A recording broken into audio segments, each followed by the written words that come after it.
வணக்கம் சென்டாமை வியூவர்ஸ், நான் உங்கள் கபிலன். நம்ம என்ன இன்னைக்கு பார்த்துட்ருக்கோம் அப்படின்னா, டெய்லி கரண்ட் அஃபேர்ஸ் டெய்லியுமே பார்த்துட்ருக்கோம்.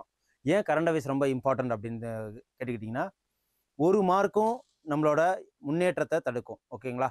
நம்ம ஒரு அரசு அதிகாரி ஆகுங்கிறத ஒரு மார்க்கும் நம்மள வந்து தடுக்கும். அப்படிங்கிறப்போ இப்போ குரூப் 1 நோட்டிஃபிகேஷன் விட்டாச்சு, குரூப் 4 நோட்டிஃபிகேஷன் விட்டாச்சு. நம்ம ஸ்ட்ராட்டஜிக் பார்ட்டி எதில் வேணாலும் படித்து நம்ம தெரிஞ்சுக்கலாம். கரண்ட் அஃபேர்ஸு நம்ம எல்லாத்துக்குமே நம்ம ஹிந்து பேப்பரு, தினமணி பேப்பர்லாம் படிச்சுக்கிட்டு டைம் வேஸ்ட் பண்ணிட்டு இருக்க முடியாது. உங்களுக்காக நான் என்ன பண்ணியிருக்கிறேன், சிலபஸ் ஓரியன்டடாக எல்லா ஓரியன்டடாக கரண்ட் அஃபேர்ஸ் கொடுக்குறேன் டெய்லியுமே. ஸோ இதில் நீங்கள் டெய்லியுமே தெரிஞ்சுக்கணும் அப்படின்னா நீங்கள் சப்ஸ்கிரைப் பண்ணுங்கள், லைக் பண்ணுங்கள். ஓகேங்களா? இன்றைக்கி உண்டான ஏப்ரல் 26 கரண்ட் அஃபேர்ஸில் என்னென்ன பார்க்க போகிறேன்னு பார்ப்போம்.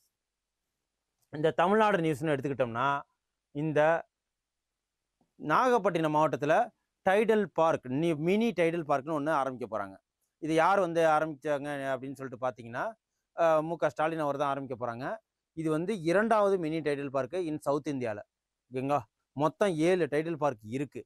அப்படிங்கிறப்ப இதை வந்து யார் நாகப்பட்டினத்தில் பண்ணாங்க அப்படின்னா, அன்பில் மகேஷ் பொய்யாமொழி அவர்களும் இவங்க டிஆர்பி ராஜா அவர்களும் தான் வந்து அடிக்கல் நாட்டிட்டு போனாங்க, மேற்பார்வையிட்டாங்க.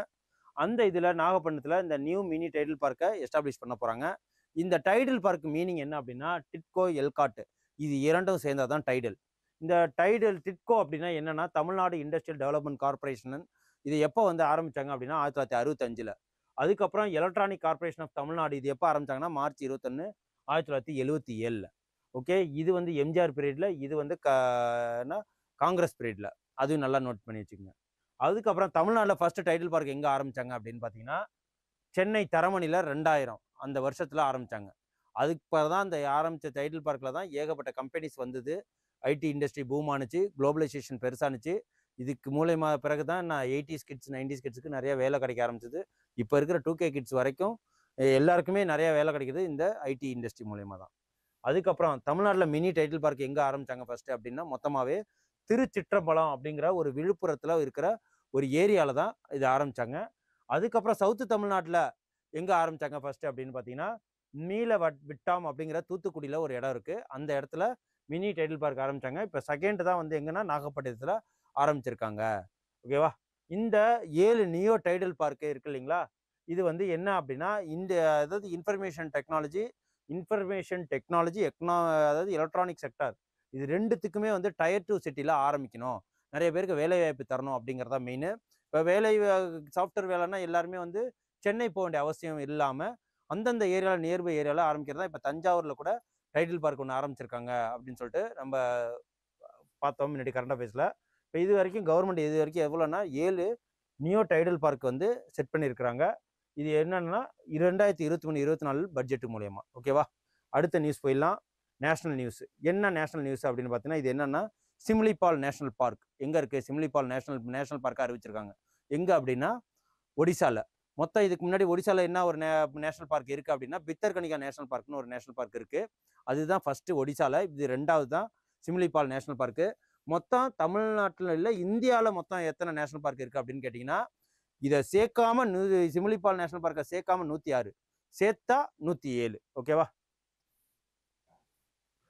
இந்த சிம்லிபால் நேஷனல் பார்க்கில் என்ன பியூட்டி அப்படின்னு கேட்டிங்கன்னா, இங்கே பிளாக் டைகர் இருக்குது. எவ்வளோன்னா வேற எந்த நேஷனல் பார்க்லையும் பிளாக் டைகர் கிடையாது, இங்கே மட்டும்தான் பிளாக் டைகர் இருக்குது. எத்தனை இருக்குன்னா 10 இருக்குது. ஓகேங்களா? 10 எண்ணிக்கையில் இருக்குது இந்த சிம்லிபால் நேஷனல் பார்க்கில். அதுக்கப்புறம் இந்த 106 நேஷனல் பார்க்கு இந்தியாவில் இருக்குன்னு சொன்னோம் இல்லைங்களா, அது நம்ம இந்தியாவில் இருக்கிற மொத்த லேண்டில் 1.35% லேண்ட் ஏரியாவை கவர் பண்ணுது. ஸோ இது எதுக்காக இந்த நேஷனல் பார்க் அப்படின்னா, பல வைல்டு அனிமல்ஸும் அதோட வாழ்விடங்களும் அதை பராமரிக்கிறதுக்கும் அதை பாதுகாக்கிறதுக்கும் உண்டான ஒரு இடமா தான் நேஷனல் பார்க்கை சொல்லுவாங்க. இந்த national parks crucial for conserving India wildlife and எக்கோசிஸ்டத்தை பாதுகாக்கிறதுக்கு தான். அதுக்கப்புறம் அவார்டு பார்த்துறோம். இவங்களை யாருன்னு பார்த்தா தெரியுதா? ஜென்ரலாக பார்த்தாலே தெரியும், பிஸ்னஸ் மேன் மாதிரி இருக்காரா? டாட்டா பிர்லான்னு சொல்லுவாங்க. டாட்டா வேற, குரூப் வேற, பிர்லா குரூப் வேற. இவங்க இந்த வந்து பிர்லா குரூப்பு. இவங்க என்ன பண்ணுறாங்க அப்படின்னா, குமாரமங்கலம் பிர்லா அப்படிங்கிறவருக்கு ஒரு உயரிய அவார்டு ஒன்று கொடுத்துருக்காங்க.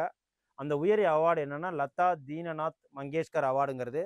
இதுக்கு முன்னாடி இந்த அவார்டை எப்போ வந்து 2022 ஆரம்பித்தாங்க. யார் வாங்கியிருக்காங்க அப்படின்னா, இது வரைக்கும் நரேந்திர மோடி தான் வந்து ஃபர்ஸ்ட் டைம் வாங்கியிருக்கிறாரு.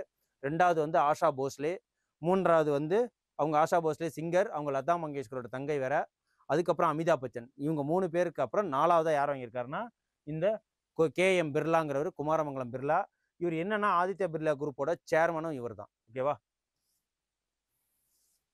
அதுக்கப்புறம் ஸ்போர்ட்ஸ் நியூஸ் பார்த்துருவோம். என்ன ஸ்போர்ட்ஸ் நியூஸ் அப்படின்னா, ரோஹித் சர்மா இவர் வந்து நிறைய 12,000 ரன்னுக்கு மேல T20 அந்த இதுல வந்து இவர் 12,000 ரன்னுக்கு மேல அடிச்சிருக்கிறாரு. இவர் வந்து இந்தியாவில் T20 மேட்ச்ல 12,000 ரன்னை தாண்டின 2வது நபர் இவரு. முதல் நபர் யாரு அப்படின்னு பார்த்தீங்கன்னா விராட் கோலி. டிஃபால்ட்டா எல்லாருக்குமே தெரிஞ்சிருக்கும். யோசிச்சு முடிவு எடுத்துடலாம். ஆனால் ஆல் ஓவர் வேர்ல்டு இந்த T20 இதுல 8வது இடத்துல ரோஹித் சர்மா இருக்காரு. அதுக்கப்புறம் டே 24, 30 இந்த ஏப்ரல் 24 to 30 அந்த வீக்கை என்னவா சொல்லுவாங்கன்னா இம்யூனைசேஷன் வீக்கு. அதாவது இந்த இம்யூனைசேஷன் வீக்னா என்ன சொல்லுவாங்க, மருந்து கொடுக்குறது, ஊசி போடுற அந்த வீக்கை சொல்லுவாங்க. இதோட தீம் என்ன அப்படின்னு கேட்டிங்கன்னா, the immunisation for all is humanly possible அப்படிங்கிறது தான் இந்த இம்யூனைசேஷன் வீக்கோட தீமு. ஸோ அதையும் நோட் பண்ணி வச்சுக்கோங்க. அப்புறம் ஏப்ரல் 26 இன்னைக்கு உண்டான நாள் என்ன டே அப்படின்னா இன்டலெக்சுவல் ப்ராப்பர்ட்டி டே.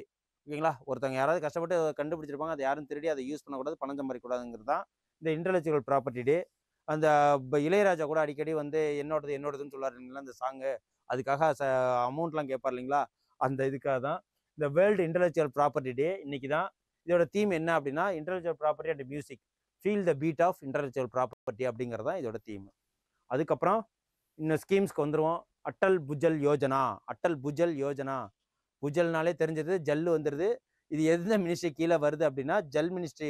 அதாவது 1919 டிசம்பர் 25 இந்த மினிஸ்ட்ரி ஆரம்பிச்சாங்க, ஜல் சக்தி மினிஸ்ட்ரி. இதை வந்து